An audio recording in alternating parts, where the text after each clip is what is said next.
اعوذ باللہ من الشیطان الرجیم بسم اللہ الرحمن الرحیم الحمد للہ رب العالمین قال السابعۃ انہ تعالی متکلم بالاجماع والمراد مراد کے بعد کوئی لفظ نہیں ہے آپ کے پاس؟ بل ہے، ہاں. والمراد بالکلام الحروف والاصوات المسموعۃ المنتظمۃ ومعنى انه تعالى متكلم انه يوجد الكلام في جسم من الاجسام وتفسير الاشاعرة غیر معقول. بات ہماری صفات ثبوتیہ میں چل رہی تھی. تقریباً 6 صفات ہم نے الحمدللہ تمام کر لی ہیں. آج 7ویں صفت کے بارے میں ہے. اور عرض کیا تھا آپ کو کہ صفات کی مختلف اقسام ہیں. پرانی کتابوں میں منظم طور پر صفات کی بحث موجود نہیں ہے ساری ابحاث موجود ہیں وہاں پر، لیکن ایک نظم منطقی کے ساتھ بحثیں موجود نہیں ہیں. مثلا صفات کی پہلی قسم یہ ہے کہ صفات یا صفات ذات ہیں یا صفات فعل ہیں. پھر صفات ذات کی اقسام آتی ہیں، پھر صفات فعل کی اقسام آتی ہیں.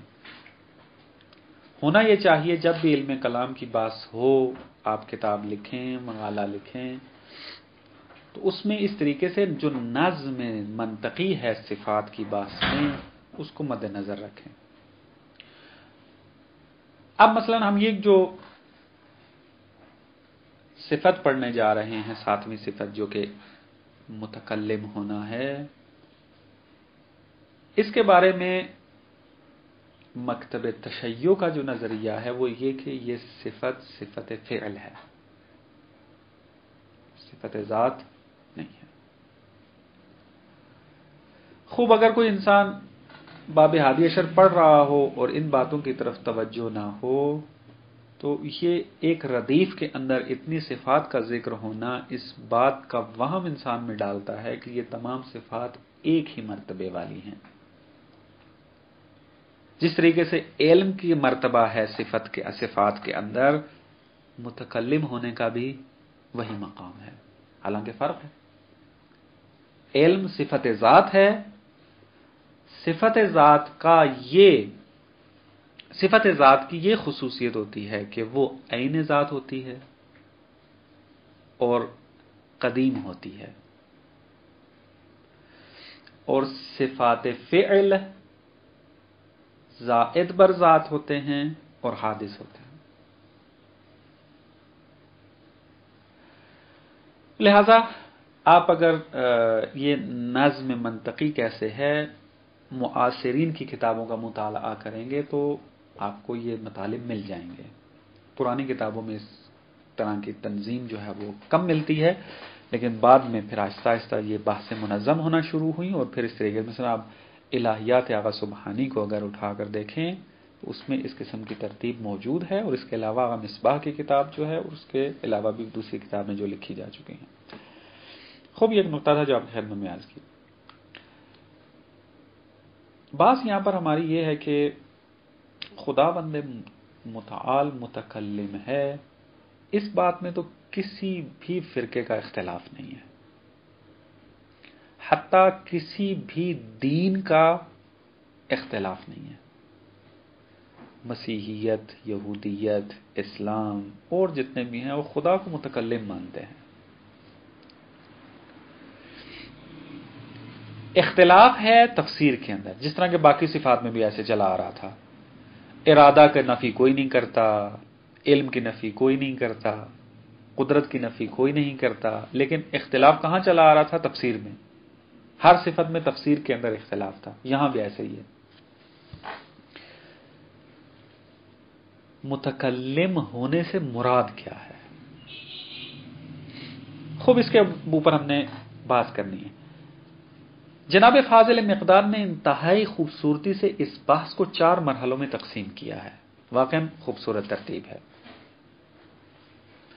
پہلا مرحلہ یہ ہے کہ ہم پہلے یہ دیکھیں کہ صفت کلام خدا کے لیے جو ثابت ہوتی ہے اس کی دلیل عقل ہے یا نقل ہے. یہاں اختلاف موجود ہے. اشاعرہ قائل ہیں کہ صفت کلام کو ثابت کرنے کے لیے دلیل عقلی موجود ہے، لیکن معتزلہ قائل ہیں کہ ہمارے پاس صفت کلام کو ثابت کرنے کے لیے فقط دلیل نقلی ہے، دلیل عقلی ہمارے پاس نہیں ہے. دلیل عقل کے ذریعے ہم اس کو ثابت نہیں کر سکتے. اور جناب فاضل مقداد اسی قول کو اختیار کرتے ہیں، معتزلہ والے کو، کہ دلیل عقلی کے ذریعے ہم کلام کی صفت کو ثابت نہیں کر سکتے، ہمارے پاس نہیں ہے دلیل عقلی. معتزلہ کا نظریہ. دوسرا مرحلہ کے جو ہم نے بحث کرنی ہے وہ یہ کہ حقیقت کلام کیا ہے. خداوند متعال کے مورد میں حقیقت کلام کیا ہے، ماہیت کیا ہے کلام کی، اس میں بھی اختلاف ہے، مختلف اقوال ہیں. تیسرا مرحلہ جو آئے گا اس کلام کی بحث میں وہ یہ ہے کہ صفت کلام متکلم ہونا یہ خدا کی ذات کے ساتھ قائم ہے تاکہ قدیم ہو، یا ذات سے ہٹ کر کسی چیز کے ساتھ قائم ہے تاکہ حادث ہو. اختلاف ہے. اور چوتھا مرحلہ یہی ہے کہ آیا صفت کلام متکلم ہونا یہ قدیم ہے یا حادث، وہ کہ تیسری صفت کے اوپر ہی متفرع ہے. آپ کا جو مبنا ہوگا اسی کے مطابق آپ کہیں گے کہ یہ حادث ہے یا قدیم. یہ چار مرحلے ہم نے اس بحث کے اندر طے کرنے ہیں. پہلا مرحلہ کہ ہمارے پاس دلیل عقلی نہیں ہے. اب یہ تفصیلی کتابوں میں جا کر آپ پڑھیں گے، اشاعرہ نے کوشش کی ہے کلام کی صفت کو خدا کے لیے ثابت کرنے کے لیے دلیل عقلی لانے کی، دلیل عقلی کے ذریعے ثابت کرنے کی کوشش کی ہے، لیکن وہ تمام ادلہ مخدوش ہیں، باطل ہیں، درست نہیں ہیں. صحیح نظریہ جو صاحب کتاب نے یہاں ذکر کیا وہ یہ کہ اس کے اوپر ہمارے پاس فقط نقل موجود ہے. نقل سے کیسے آپ ثابت کریں گے؟ اس طریقے سے، مثلا خداوند متعال فرماتا ہے قرآن میں وَكَلَّمَ اللَّهُ موسیٰ تکلیما، خدا نے کلام کیا ہے حضرت موسیٰ سے. چونکہ قرآن گواہی دے رہا ہے کہ موسیٰ کے ساتھ کلام کی ہے خدا نے، بس ہم مانیں گے کہ خدا متکلم ہے. اس دلیل کو اس طریقے سے بیان کرتے ہیں جناب شارح کہ انبیاء کا اجماع و اتفاق ہے اس بات پر کہ خداوند متعال متکلم ہے، چونکہ انبیاء نے آ کر ہمیں خبر دی ہے کہ خدا متکلم ہے، پس ہمارے لیے واجب ہے کہ ہم عقیدہ رکھیں کہ خدا متکلم ہے. یہ دلیل بیان کرتے ہیں یہاں پر. خوب کوئی آ کر اعتراض کر دے، اعتراض آ کر یہ کرے کہ آپ جو دلیل لے کر آ رہے ہیں دلیل دور میں مبتلا ہے، دور محال ہے. کیسے؟ آپ یہ کہنا چاہتے ہو کہ انبیاء چونکہ کہہ رہے ہیں کہ خدا متکلم ہے، پس آپ کیا ہو؟ اس کے قائل ہو جاؤ خدا کے متکلم ہونے کے لیے. تو ہم آپ سے یہ پوچھتے ہیں کہ انبیاء کی نبوت کس پہ موقوف ہے؟ قرآن پہ. کیونکہ قرآن نے کہا ہے، خبر دی ہے ہمیں کہ جناب موسیٰ علیہ السلام نبی تھے، جناب عیسیٰ کے بارے میں خبر دی ہے، جناب ابراہیم کے بارے میں خبر دی ہے. انبیاء کے بارے میں خبر کس نے دی ہے ہمیں؟ قرآن نے. پس انبیاء کی نبوت کا اس بات موقوف ہے قرآن پر، اور قرآن کیا ہے؟ کلام الہی ہے، اور کلام الہی کا ثبوت کس پر موقوف ہے؟ انبیاء پر۔ دور ہو جائے گا کہ آپ اگر قرآن کو یعنی کلام الہی کو ثابت کرنا چاہتے ہیں تو انبیاء سے ثابت کریں گے، چونکہ انبیاء نے کہا ہے کہ پس خدا متکلم ہے، اور انبیاء کی نبوت کس پر موقوف ہے؟ قرآن پر۔ آپ کی دلیل دور پر مشتمل ہے، پس دلیل درست نہیں ہے کہ یہ جو آپ نے کہا کہ چونکہ انبیاء نے خبر دی ہے ہمیں پس خدا متکلم ہے، نہ، یہ دلیل باطل ہے۔ جواب اس کا کیا ہے؟ دو جواب دیتے ہیں جناب شارح فاضل مقداد۔ قرآن اترنے سے پہلے تو انبیاء تھے نہ، ابھی ہم اس امت کی بات کر رہے ہیں، اب یہاں موجود ہیں۔ ہمیں کیسے پتا چلا کہ جناب موسیٰ جو ہیں وہ پیغمبر تھے، جناب عیسیٰ پیغمبر تھے؟ ہمیں قرآن نے خبر دیا آ کر، کیونکہ قرآن صادق مصدق ہے۔ اس قرآن جیسی صداقت تو کسی کتاب میں موجود نہیں ہے، کسی شخص میں موجود نہیں ہے، لہذا ہم نے ان کے ذریعے انبیاء کو مانا ہے۔ خوب، جواب دو قسم کے دیتے ہیں یہاں پر جناب فاضل مقداد۔ فرماتے ہیں کس نے کہا کہ تمام انبیاء کی نبوت کا اثبات قرآن پر ہے، بلکہ ہمارے پاس دوسرا طریقہ بھی موجود ہے، وہ یہ ہے کہ ہم معجزے کے ذریعے انبیاء کی نبوت کو ثابت کریں گے۔ یعنی ہم جناب موسیٰ کی نبوت کو اس لیے نہیں مان رہے کہ جناب موسیٰ کو قرآن نے نبی کہا ہے، بلکہ ہم جناب موسیٰ علیہ السلام کی نبوت کے اس وجہ سے قائل ہیں کیونکہ جناب موسیٰ سے معجزات صادر ہوئے ہیں، اور ان معجزات کا اگرچہ قرآن نے خبر دی ہے لیکن کلام الہی کے عنوان سے تو نہیں ہے۔ پہلے بات کیا ہو رہی تھی؟ پہلے بات یہ ہو رہی تھی کہ چونکہ انبیاء نے خبر دی ہے کہ خدا متکلم ہے، پس متکلم مانے، اور کلام الہی کیا ہے؟ کلام خدا ہے، پس اس وجہ سے ایک کلام الہی کا ثبوت انبیاء کے اوپر موقوف ہے، اور انبیاء کی نبوت موقوف ہے خود اسی کلام پر۔ لیکن ہم آ کر معجزے کے ذریعے ثابت کرتے ہیں، ہمیں چونکہ ثابت ہوا ہے ہمارے لیے مختلف طریقوں سے کہ انبیاء کے پاس معجزے تھے، جناب موسیٰ کے پاس معجزہ تھا، جناب عیسیٰ کے پاس معجزہ تھا، درست ہے؟ معجزوں کے ذریعے ہم آ کر ثابت کریں گے کہ فلانے فلانے نبی تھے، اور جب ان کی نبوت ثابت ہے معجزے کے ذریعے تو وہ آ کر جب خبر دیں گے کہ خدا متکلم ہے، بس ہم متکلم انہیں قائل ہو جائیں گے۔ دلیل دوہری نہیں ہے یہاں پر، کیونکہ قرآن کلام الہی کا ثبوت موقوف ہے انبیاء کی خبر پر، لیکن انبیاء کی نبوت موقوف قرآن پر نہیں ہے بلکہ معجزے کے اوپر ہے۔ بس مشکل نہیں ہے، دور نہیں ہے یہاں پر۔ یہ ایک جواب۔ دوسرا جواب جو یہاں پر دیتے ہیں وہ یہ کہ بالفرض مان لیں کہ ہم انبیاء کی نبوت کو قرآن ہی سے ثابت کرتے ہیں، یعنی ہم دوسرے راستے سے استفادہ ہی نہیں کرتے، معجزوں کے ذریعے ہم آ کر انبیاء کی نبوت کو ثابت ہی نہیں کرتے، بلکہ ہم قرآن ہی کے ذریعے آ کر انبیاء کی نبوت کو ثابت کرتے ہیں۔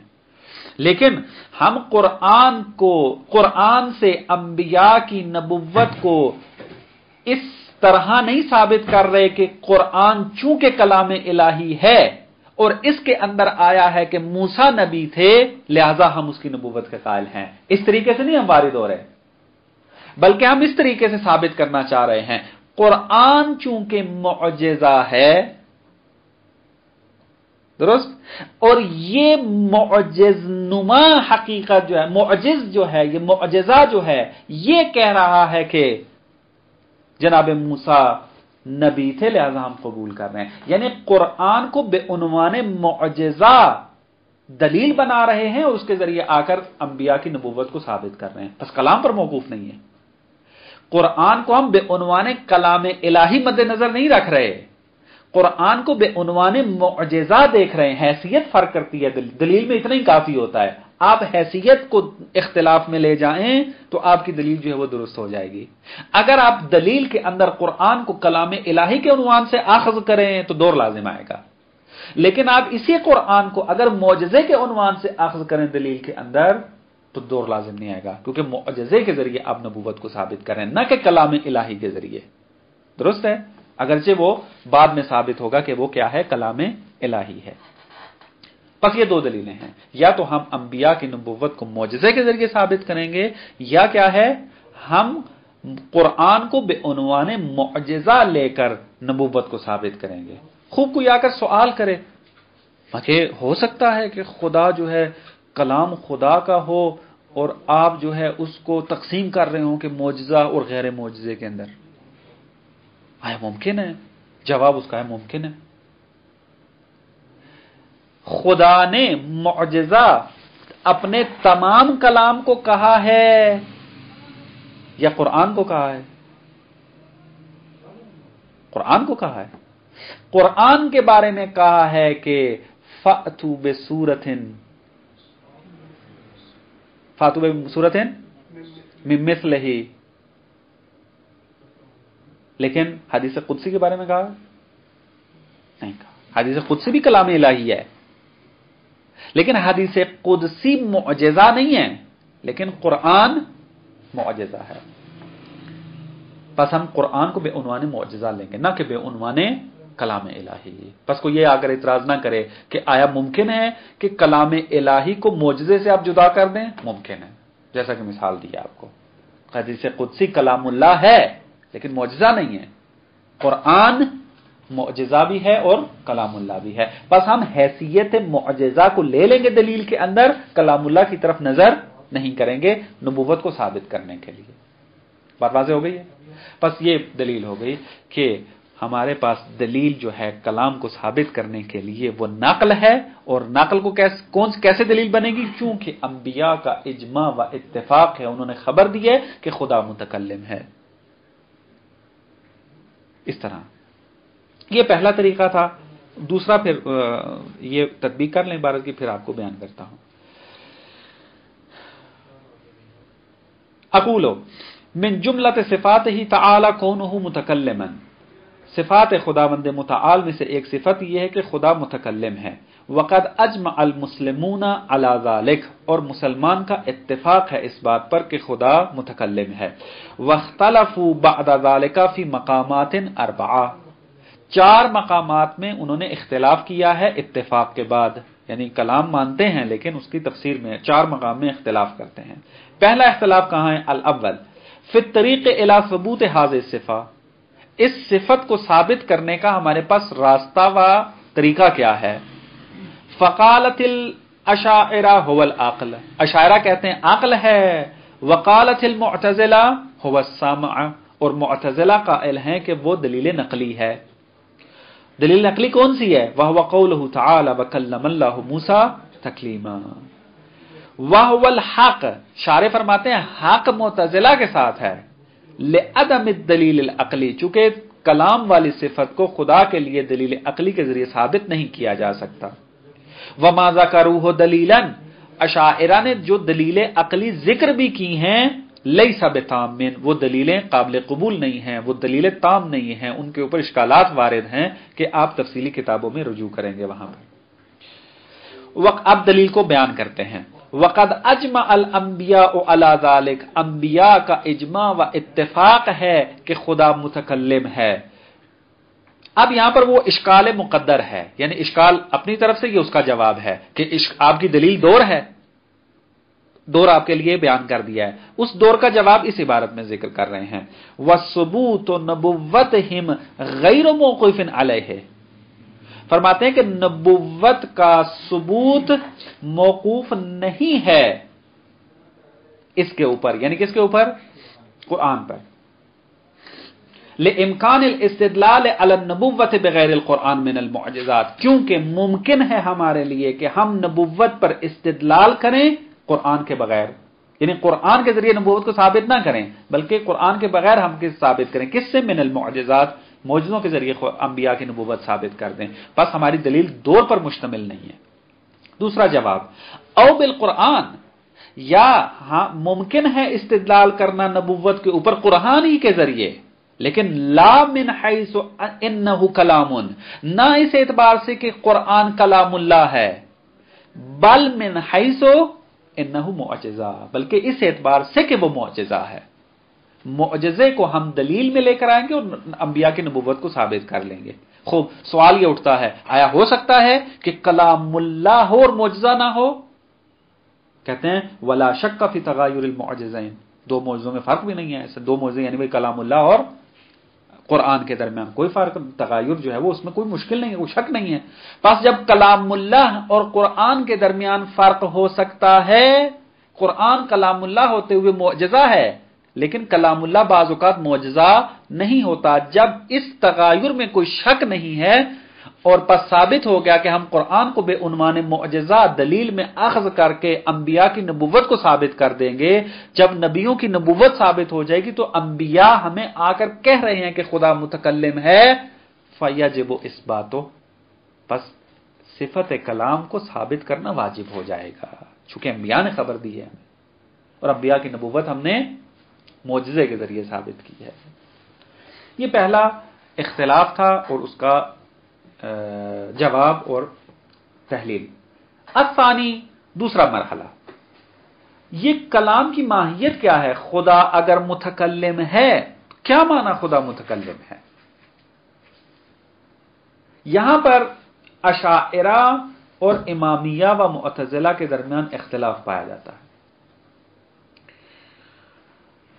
اشاعرہ قائل ہیں کہ خداوند متعال اگر کہتے ہیں کہ متکلم ہے، یعنی ہم کہتے ہیں کہ خداوند متعال متکلم ہے، تو کلام ایسی صفت ہے کہ جو قائم بالذات ہے، یعنی صفات ذات میں سے ہے۔ جس طریقے سے علم قائم بالذات تھی، اسی طریقے سے کلام بھی ایسی صفت ہے جو قائم بذات خدا ہے، یعنی خدا کی ذات میں موجود ہے۔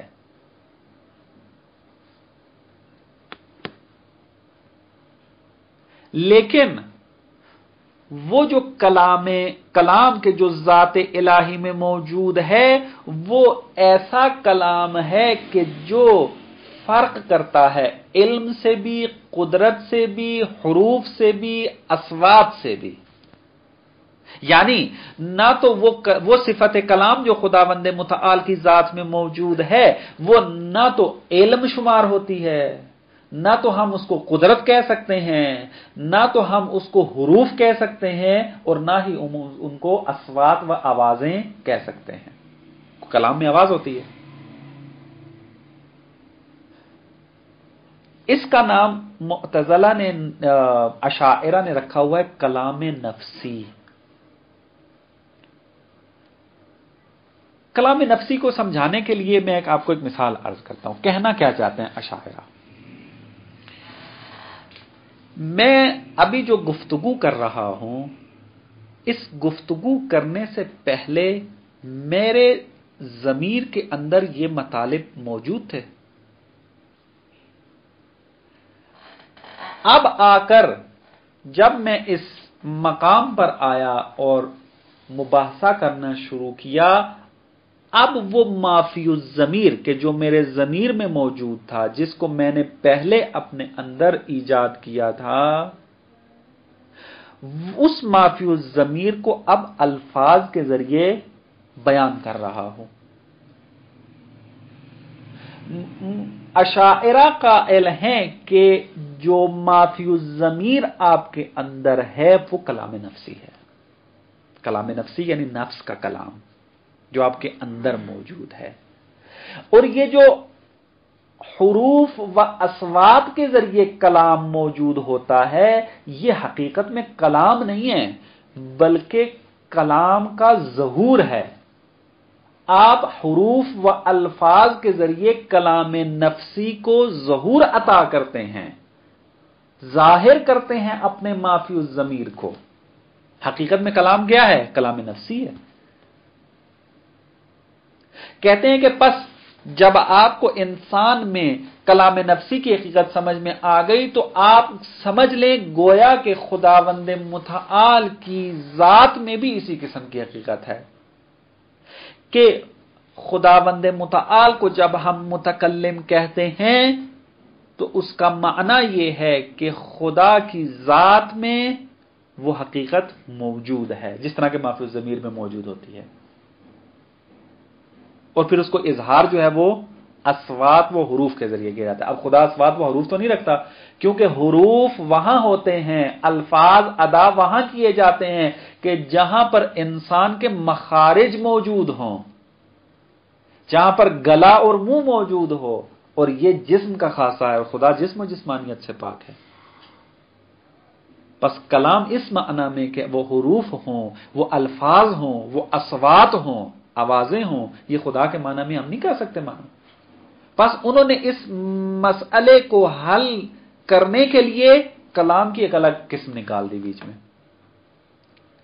کہ کلام کی ایک قسم لفظی ہے کہ جو معروف ہے، متعارف ہے عرف کے اندر، اور ایک کلام جو ہے وہ نفسی ہوتا ہے کہ جو مافی الضمیر میں موجود ہوتا ہے، اور حقیقت میں کلام وہی ہے۔ جب ہم خدا کو متکلم کہتے ہیں تو متکلم اس معنی میں ہے کہ وہ حقیقت کے جو بیان کی ہے، مثلا قرآن اب الفاظ میں موجود ہے، درست ہے، قرآن خدا متکلم ہے، اس کا مطلب یہ ہے کہ یہ قرآن جو اس وقت الفاظ کی صورت میں موجود ہے، یہ الفاظ جن حقائق سے پردہ اٹھا رہے ہیں وہ حقائق خدا کی ذات میں موجود ہیں۔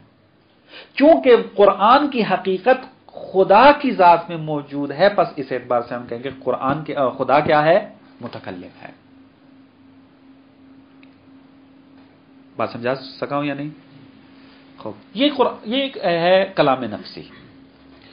لیکن باقی تمام فرق اسلامی جو ہیں اس نظریے کے مخالف ہیں۔ انہوں نے تقریباً مختلف ادلہ ذکر کی ہیں کلام نفسی کو ثابت کرنے کے لیے، کہ نہ مصنف نے اس کی طرف اشارہ کیا ہے اور نہ ہی شارح نے، تو میں بھی اس کی طرف اشارہ نہیں کرتا۔ آپ جب دوسری کتابوں میں رجوع کریں گے تو وہاں مفصل آپ کو مل جائے گا۔ ہاں، یہ کلام نفسی کو یہاں اجمالی طور پر رد کیا ہے، لیکن جو انہوں نے ثابت کرنے کے لیے بعض ادلہ ذکر کی ہیں وہ یہاں پر شارح اور مصنف نے ذکر نہیں کیے ہیں۔ وہ انشاءاللہ جب بڑی کتابوں میں جائیں گے تو وہاں پر ذکر ہے، رد ہے، لیکن تفسیر اس کی، ادلہ اس کی موجود نہیں ہے۔ یعنی خود ثابت کرتے ہیں، ان کے بزرگوں نے ثابت کیا ہے کہ کلام نفسی نہ تو علم کہلاتا ہے، نہ ہی قدرت کہلاتا ہے، اور نہ ہی حروف وغیرہ کو ہم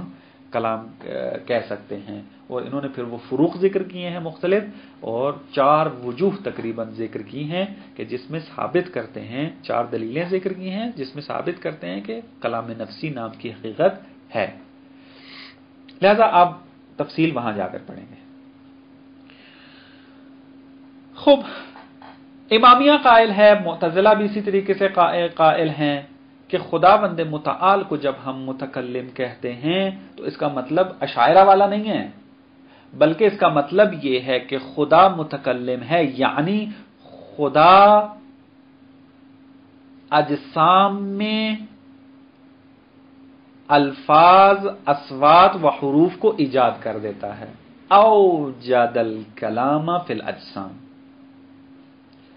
خدا ایجاد کرتا ہے کلام کو اجسام کے اندر، جس طرح کہ آپ دیکھتے ہیں جناب موسیٰ سے جب بات کی ہے تو درخت کے اندر سے آواز آئی تھی کہ انا اللہ، انی انا اللہ، یہ لفظ تھا۔ اسی طریقے سے مختلف آپ مثالیں لے سکتے ہیں۔ کلام نفسی کے اوپر جو اعتراض وارد ہوتا ہے وہ یہ کہ اگر آپ کی بات مان لی جائے تو پھر عرف میں جس طریقے سے آپ خاموش بیٹھے ہوئے ہیں آپ کو بھی متکلم کہا جانا چاہیے، لیکن آیا عرف ساکت بیٹھے ہوئے انسان کو متکلم کہتا ہے؟ نہیں کہتا۔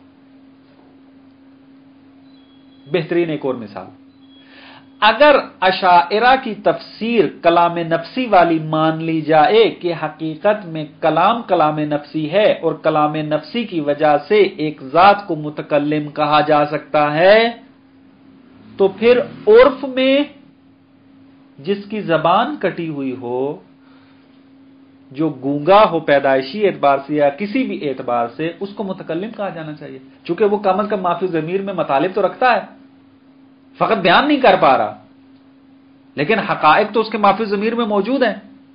پس ما فی الضمیر کے اندر موجود حقائق کلام نفسی ہیں، اس کو متکلم کہا جانا چاہیے، لیکن عرف اس کو کلام متکلم نہیں کہتا، اس کا نام الگ رکھا ہوا ہے انہوں نے۔ پس معلوم ہوا کہ کلام نفسی کی جو تفسیر انہوں نے کی ہے وہ غلط ہے، عرف میں متعارف نہیں ہے۔ دوسری جو دلیل لے کر آتے ہیں اور باطل کرتے ہیں اس نظریے کو، وہ یہ لے کر آتے ہیں کہ کلام نفسی آپ کہنا جو چاہ رہے ہیں ہمیں تو سمجھ میں نہیں آ رہی، آپ کہنا کیا چاہتے ہیں؟ آپ کہتے ہو کہ جو چیز ما فی الضمیر میں موجود ہو وہ کلام کہلاتی ہے، اس کو کلام نفسی کہتے ہیں، وہ نہ تو علم ہے نہ قدرت ہے، پھر کیا ہے؟ آپ نے علم منطق میں پڑھا ہے کہ علم کی کتنی قسمیں ہیں؟ دو، علم یا تصور ہوتا ہے یا تصدیق۔ فرض کر لیں کہ انسان جب نہیں بول پاتا، جب تک نہیں بولتا، اس پر تصدیق کا اطلاق نہیں ہوتا، لیکن کم از کم اس پہ تصور کا اطلاق تو ہوتا ہے۔ آپ نے ما فی الضمیر میں جو مطالب رکھے ہوئے ہیں اس کا آپ تصور رکھتے ہیں یا نہیں رکھتے؟ تو تصور علم کی تو قسم ہے، لہذا آپ کی بات ہی ہمیں سمجھ میں نہیں آ رہی، آپ کہنا کیا چاہتے ہیں کہ کلام نفسی جو وہ علم کی اقسام میں سے نہیں ہے، علم نہیں ہے، علم کا غیر ہے، علم سے ہٹ کر کوئی حقیقت ہے، تو کیسے ہمیں سمجھائے تو صحیح۔ پس جب ہم کلام نفسی کو تصور ہی نہیں کر پا رہے اور آپ کے اندر قدرت بھی نہیں ہے اس کو تفسیر کرنے کی، تو تصور جب نہیں ہوتا تو اس بات کی تصدیق بھی ممکن نہیں ہوتی۔ یعنی جب آپ کی بات ہی مجھے سمجھ میں نہیں آئے گی تو میں کیسے کہوں گا آپ کی بات ٹھیک ہے یا غلط؟ اصل پہلے تصور تو کروں، پہلے سمجھوں تو صحیح اس کو، تو آپ کی کلام نفسی مجھے سمجھ بھی نہیں آ رہی، آپ کہنا کیا چاہتے ہیں؟ بس ایک اعتراض یہ کرتے ہیں کہ آپ کی یہ بات جو ہے وہ اصل معقول نہیں ہے، سمجھ میں نہیں آ رہی، آپ کہنا کیا چاہتے ہیں؟ سمجھ میں نہیں آ رہی اس کا مطلب یہ نہیں ہے کہ یعنی وہ کن ذہن سے سمجھ میں نہیں آ رہی، سمجھ نہیں آ رہی یعنی جو علوم کے اندر اصطلاحات موجود ہیں جس کے آپ بھی قائل ہیں دوسرے بھی قائل ہیں، اس کے مطابق آپ بات نہیں کر رہے ہیں، جو عرف میں رائج ہیں اس کے مطابق آپ نہیں چل رہے ہیں، تو کیسے آپ کی بات مان لیں ہم اس کو؟ بہرحال دیکھیں، آسانی فی ماہیت کلام ہی، کلام کی ماہیت کیا ہے اس کے اندر اختلاف ہے۔ فزعم الاشاعرہ انہ معنی قدیم قائم بذاتہ، اشاعرہ کہتے ہیں کہ کلام ایسا معنی ہے کہ جو قدیم ہے اور قائم بذات الہی ہے، قائم بالذات ہے۔ یعبر عنہ بالعبارات المختلفۃ، اور اس کلام نفسی یا معنی قدیم کو تعبیر کیا جاتا ہے، اظہار کیا جاتا ہے عبارات مختلفہ کے ذریعے، کہ یہ کیا ہے؟ مغایر، اور یہ معنی قدیم جو قائم بالذات ہے مغایر للعلم والقدرت، یہ مغایرت ہے، جدا ہے علم اور قدرت سے، یعنی ہم نہ تو اس کو علم کہہ سکتے ہیں اور نہ ہی ہم اس کو قدرت کہہ سکتے ہیں۔ وَلَيْسَ بِحَرْفٍ وَلَا صَوْتٍ وَلَا أَمْرٍ وَلَا نَهْيٍ وَلَا خَبَرٍ وَلَا استخبار، یہ کلام نفسی نہ تو حرف ہے، نہ آواز ہے، نہ امر کہلاتا ہے، نہ نہیں کہلاتا ہے، نہ خبر ہے، نہ استخبار یعنی خبر طلب کرنا وغیرہ، یہ بھی نہیں ہے۔ وغیرہ ذالک من اسالیب الکلام، کلام کی اور جتنے بھی اسلوب موجود ہیں ان میں سے بھی یہ کلام نفسی نہیں ہے، کیونکہ یہ تمام اقسام ہے کلام لفظی کی، اور یہ کیا ہے؟ کلام نفسی ہے۔ وقالت المعتزلہ والکرامیہ والحنابلہ هو الحروف والاصوات المرکبۃ ترکیبا مفہما، معتزلہ و کرامیہ و حنابلہ قائل ہیں کہ کلام حروف ہے اور آواز و اصوات ہیں، اصوات مرکبہ، کہ جس کو ترکیب اس طریقے سے دیا گیا ہے کہ جو قابل فہم بھی ہے اور فہم دلوایا بھی جا سکتا ہے، یعنی مفہمن بھی ہے، یا مفہمن پڑھیں تو قابل فہم ہے، مفہمن کریں تو کیا کریں گے؟ جو افہام کرتی ہیں، یعنی وہ ایسی آوازیں جو دوسروں کو سمجھا دیتی ہیں ایک مطلب، جو بھی آپ پڑھ لیں اس کو. والحق الاخیر، کہتے ہیں کہ جو صحیح نظریہ ہے وہ آخری نظریہ، یہی کہ کلام ہے وہی کہ جو اصوات ہیں، حروف ہیں، لیکن فرق یہ ہے کہ اس کا مطلب یہ نہیں ہے کہ خداوند متعال حروف سے بولتا ہے، حروف کے ذریعے و آواز کے ذریعے جو ہے وہ بولتا ہے، اس وجہ سے اس کو کلام کہتے ہیں نا، بلکہ ایجاد کرتا ہے کسی جسم میں آواز کو، ایجاد کرتا ہے کلام کو کسی جسم کے اندر. اس کا اضافہ کرنے کی ضرورت ہے. دو دلیلیں ہمارے پاس موجود ہیں کہ حق دوسرے نظریے کے ساتھ ہے. پہلی دلیل الوجہ الاول ان المتبادر لافہام العقلاء هو ما ذکرناہ، جو چیز عرف میں رائج ہے، جس بات کو عقلاء فہم کرتے ہیں اور نزدیک ہے ان کے فہم کے، وہ وہی ہے جو ہم نے ذکر کیا ہے، یعنی کلام یعنی حروف، کلام یعنی اصوات. وَلِذَالِكَ لَا يَصِفُونَ بِالْكَلَامِ مَن لَّمْ يَتَّصِف بِذَالِكَ، اسی وجہ سے یہ اس شخص کو کلام کی صفت سے متصف نہیں کرتے کہ جو شخص کلام نہ کر سکتا ہو، کالساکت، یا جو کلام نہ کر رہا ہو یا کلام نہ کر سکتا ہو، کالساکت جیسا کہ خاموش بیٹھا ہوا انسان، والاخرس جو گونگا ہے، ان کو جو ہے عرف میں متکلم نہیں کہا جاتا. الوجہ الثانی ان ما ذکروہ غیر متصور، جو آپ نے کلام نفسی کے بارے میں ذکر کیا اصلا قابل فہم نہیں ہے، تصور میں آنے والی چیز نہیں ہے. فَإِنَّ الْمُتَصَوَّرَ، جو مطلب آپ بیان کر رہے ہیں اس سے جو چیز سمجھی جاتی ہے وہ یہ ہے کہ اما القدرۃ الذاتیہ التي تصدر عنها الحروف والاصوات، ہمیں تو مطلب یہ سمجھ میں آتا ہے کہ آپ جو کہنا چاہتے ہیں کلام نفسی کے بارے میں وہ یہ ہے کہ خدا میں قدرت موجود ہے کہ وہ حروف و اصوات کو صادر کر سکتا ہے اس کے ذریعے، اس قدرت کے ذریعے. یا وقد قالوا ہوا غیر ذالک، لیکن آپ اس بات کے قائل نہیں ہو، آپ کہتے ہو کہ کلام قدرت کا غیر ہے، کلام کو ہم قدرت نہیں کہہ سکتے. اول علم، یا ہمیں آپ کی بیان کردہ کلام نفسی سے جو مطلب سمجھ میں آتا ہے وہ یہ کہ کلام نفسی علم ہے. وقد قالوا ہوا غیرو، حالانکہ آپ قائل ہیں کہ کلام نفسی غیر از علم ہے. اور علم کیسے آپ کو سمجھا دیا ہے کیونکہ کم از کم تصور موجود ہے اس انسان کے اندر. وباقی الصفات لیست صالحۃ لمصدریۃ ما قالوہ، یہ دو صفتیں ان کی تفسیر کو توجیہ کر سکتی ہیں، باقی صفات میں قدرت نہیں ہے کہ وہ آ کر کلام کی جو کلام نفسی کو وہ بیان کرنا چاہتے ہیں اس کی توجیہ کریں، آ کر مصدر و منبع بنے اس کی تفسیر کا. فقط یہ دو بن سکتی تھی اور انہوں نے خود صراحت سے کہہ دیا کہ کلام نفسی نہ تو علم ہے نہ ہی قدرت ہے.